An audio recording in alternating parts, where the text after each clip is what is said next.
r/AskReddit, what are some gruesome facts about pregnancy/childbirth/postpartum that not many people know? The thing that frightens me the most is pelvic floor issues. Imagine suddenly no longer being able to control when you pee.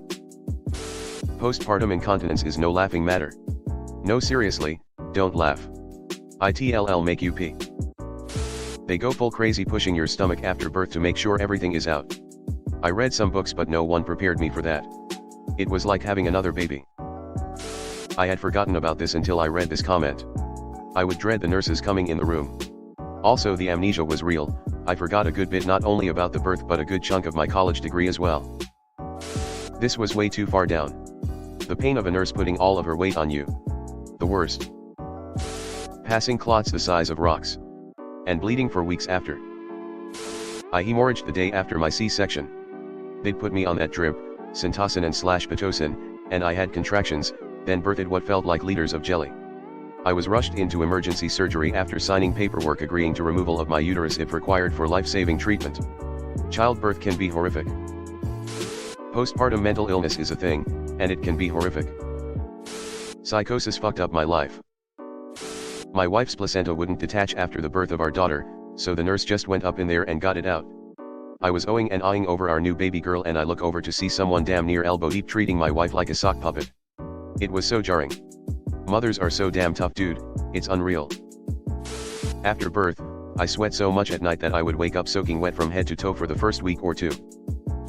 This happened to me. Doc said, we're gonna give you Dilaudid, it's not going to make this painless, but you won't care as much. It was awful. Currently pregnant. Have pregnancy rhinitis, which is effectively like a cold caused by being pregnant. Also have morning sickness. Have you ever had uncontrollable sneezing while blowing chunks?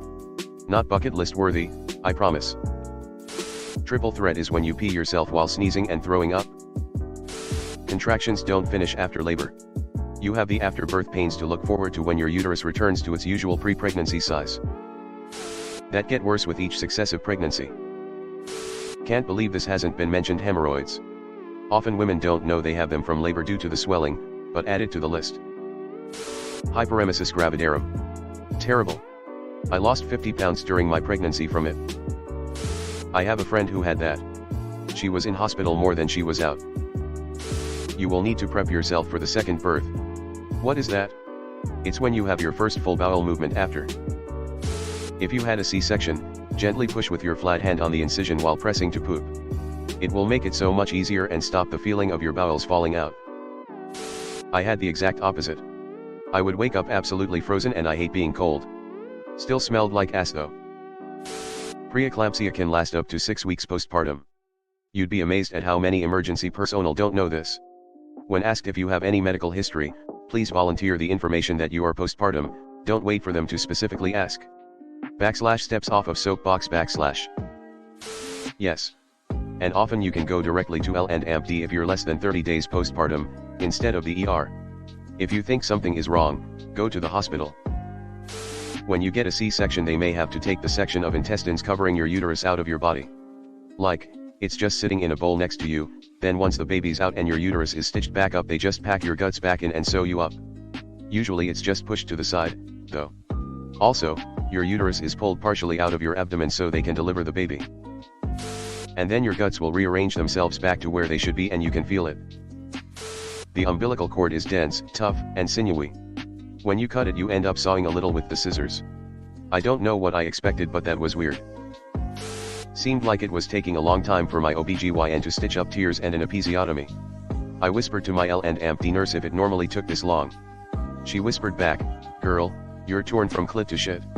It's gonna take as long as it takes." Haha, that L&AMD nurse sounds great. I was stitched for over an hour, and when I asked what was going on, my OB told me she likes to leave vaginas looking the way she found them. The placenta is the size of a plate and leaves an internal open wound that size that also needs to heal. Edited to add, the responses and shock to this make me really angry about the level of maternal education and care that is being given. It drives me crazy how many people think sex is fine if you feel like it's fine. Before the uterus heals, it could be life-threatening. There's a very high chance that you will poop during the birth. Pushing is pushing. If you don't poop, then it means you are in for a bigger poop afterwards. Speaking of poop, the baby will often poop on you during the skin-to-skin immediately after the birth. First trimester miscarriages are way more common than most people think. 1 in 4 pregnancies terminate before 3 months. I shit in a Wendy's cup on the way to the hospital while I was holding the top of the baby's head. Now that I think about it, that's pretty impressive. You will probably be very low on iron. Iron supplements will probably make you very sick. Kellogg's cereal, such as Frosted Mini Wheats, have 100% of your daily value of iron in a serving. Put 2 measuring cups of it in a Ziploc bag and snack on them during the day. I learned this because a friend was pregnant when we were active duty. She got so sick from the shot, the docs pretty much said, "Get your iron up or die." Frosted Mini Wheat saved her life.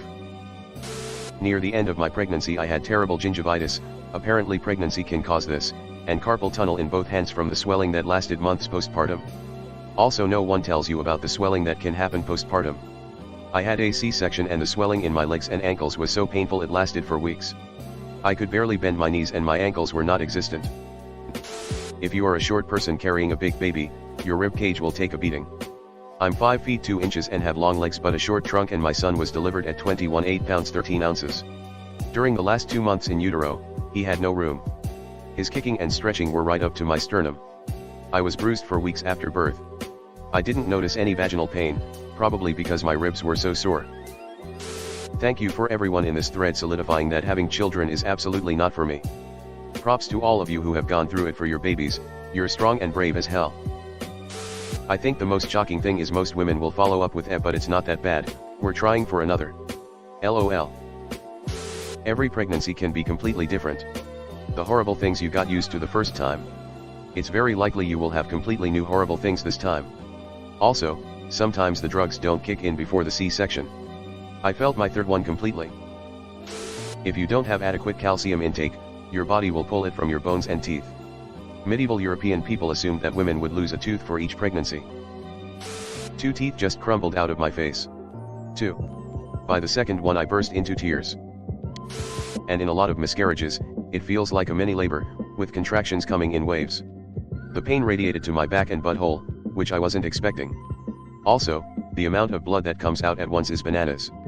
Mine wasn't even that bad compared to many, and I still managed to get blood all over the toilet seat, bathroom floor, and sink. I still get nightmares that my teeth are all crumbling out of my face. And it's not like the teeth fall out, they crumble. Not sure it's gruesome, but when they remove your placenta during a C-section you can feel tugging up by your collarbone. If you have to use the toilet and vomit, sit on the toilet and puke into the trash can. You might need to poop while breastfeeding. Like, in the middle of it. Sit on the toilet and do your business while the kid feeds. This will not be the weirdest experience while parenting. My wife is currently driving herself nuts with worst case scenario doom scrolling for pregnancy and birth, as we are currently trying. I am commenting here because she knows my username and I am certain she will read every last comment in this thread. Hi Lottie Esha. Hi Lady Sha. You got this and we are rooting for you. The first time you have sex after childbirth, even if it's been 6 weeks, is excruciating. EDA, for the woman.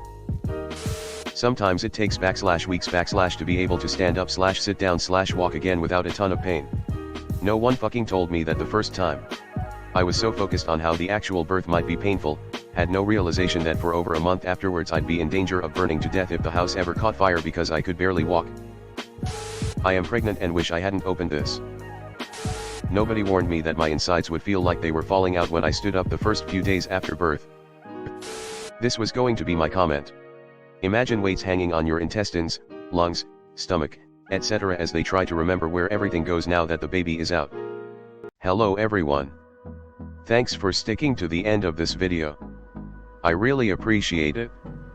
I just wanted to humbly ask you to subscribe to the channel. According to my statistics, 100% of my viewers in the past 28 days are not subscribed.